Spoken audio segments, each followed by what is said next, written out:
brothers, and 9 years old. In this week's programme, Maria from the south coast of England goes to Bolivia in South America, where she'll find out more about her family's roots. Maria lives in the seaside town of Worthing. Her parents moved here from Bolivia nearly 30 years ago. When the weather's good, her dad accompanies her to school. Well, sometimes my mum takes me to school in a car, and sometimes my dad takes me on a bike or walking. Maria goes to St Mary's Roman Catholic School in Worthing, and this morning she's a little bit late.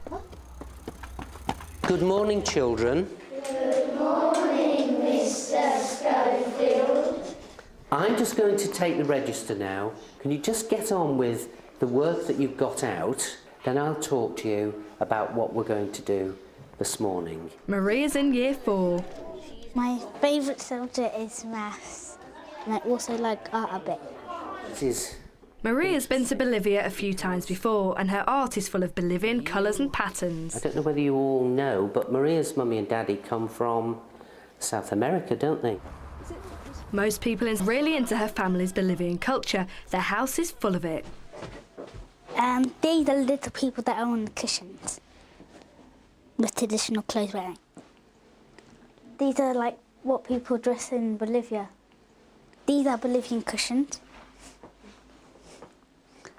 This is a plate from Bolivia, and there's a llama on it. I've never seen a llama before. Even though Maria's been to see her family in Bolivia before, this trip will be completely different. She'll be visiting places she's never been to. She's a town girl from Sussex, but she'll be going to some of the most remote villages in the world to experience life in the wilderness. We usually visit our relatives there. I'm looking forward to see a llama and visiting different places that I've never been to before. It's almost time to leave, and Maria has packed her bag. She's ready to go. Off in search of a llama then. Maria is leaving her 3 older brothers, her aunts, uncles and her father behind. They're off. The journey to Bolivia has begun. Bolivia is in South America, and Maria is flying to Cochabamba in the middle of the country. It's high up in the Andes Mountains, but it's not her final destination. 23 hours later, she's on the road to Oruro, the town where her mum's family live. It's warm and sunny, and the scenery is amazing, very different from home. Oruro is 4 hours' drive from Cochabamba, or so Maria thought. To get to Oruro, they have to drive much higher into the mountains, and in Bolivia, it's winter. When we were driving along, they were starting to snow, and then later on it was snowing really badly. You see, in Bolivia, this time of the year, the weather is like that, which in England is not, because in England now it's summer. You see, that's why. So it's different. If it's a new driver, doesn't know how to drive because it's very slippery and very dangerous. Wow, it's been an accident. Oh, let me see. Oh, cool, wicked.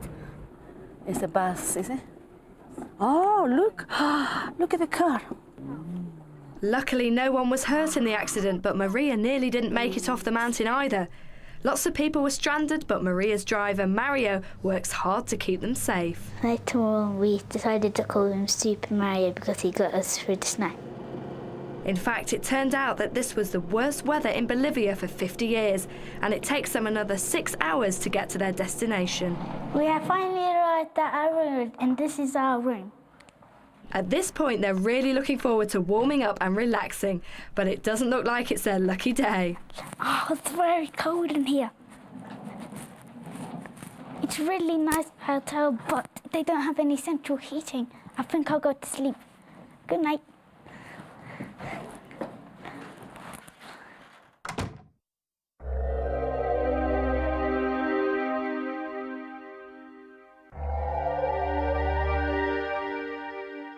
The next morning, things seem brighter. Oruro is a mining town high up on a plateau.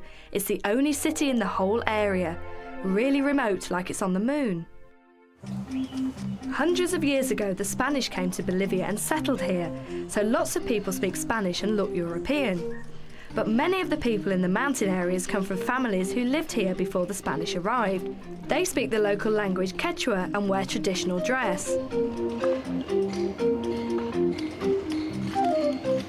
As soon as they've got their bearings, Maria and her mum go to find her oldest relative in the town. Her great-aunt Placida works in the market area. Aunt Placida works with her two daughters running the shop. They're also really pleased to see Maria. Sorry we're late. We meant to be yesterday, but it's snowing. This is my auntie's shop. She sells rice, egg, flour, lentils. This is maize without skin. This is flour for the bread. This is toasted maize, like cornflakes. People here use it for breakfast.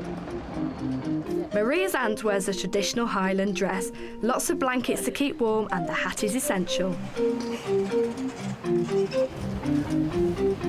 If Maria had grown up here, the chances are she'd have helped out here in the school holidays. Her mum plots with Aunt Placida to get Maria working. Look, customs outside. It's cold. Luckily, Maria speaks some Spanish, or she'd have really been in trouble here. Most people in Bolivia buy their food in shops like this. All the food is in sacks and you buy as much as you want. Very different from shopping in supermarkets in Britain. And no electric scales in sight. Maria's never seen one of these before, but she figures it out pretty quickly.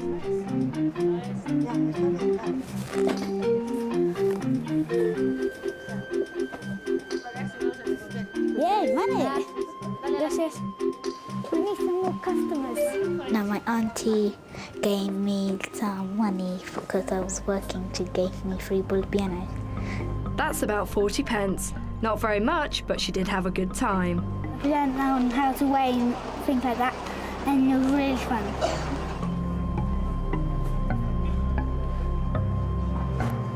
Later that it's the end of Maria's whirlwind week, thousands of miles away from home. The big question is, after this trip, would Maria prefer to live in Bolivia or Britain? We'd like to live in Bolivia because of the traffic over here. It's too noisy, so it's keep on beeping all the time, keep on going too quick, the cars. And over there in England at home, it's not too beepy, it's not too noisy, it's not too quick, just like normal. This holiday has been different from before because this time we came here to go to different places, and I haven't been to the different places before. Like sleeping in the village, that I've never been to a village before. Going to church in the night. Going to the Jesus thing. We saw some llamas there. The score that I will give is probably about 10 out of 10. This trip has been special to me, and it was a good experience, and I will never forget this.